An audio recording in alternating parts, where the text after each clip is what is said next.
Okay, on this video we're gonna talk about how to replace the water closet or the flange when it's rusted.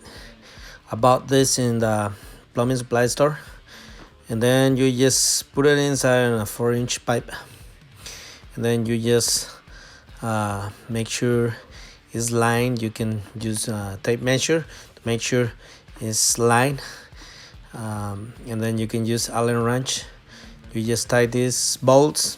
Okay, I'm having problems to tie it because I'm using the left hand, because with the other hand I'm recording with the camera. So you can see all rusted. Then you grab the new flange. It's called twisted flange, and then you just put it inside, tie the bolts, and it's ready to go. It's really simple, easy. It doesn't take too much to do it. You just make sure you put it straight, you put a line, and make sure you tie those bolts really tight to make sure that flange or the ring is not gonna come out again. So make sure it's really tight too.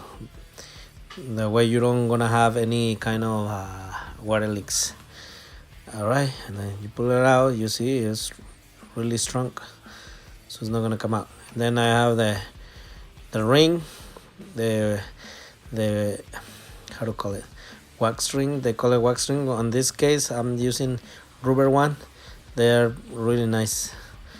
Those are really nice. They're new fashion, and it works really good. As you can see, now the toilet is on. Everything is working proper. You just make sure you put everything.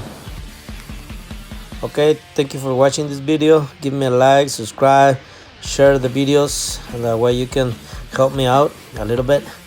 And have a nice day. God bless you, everybody. See you next time. Bye.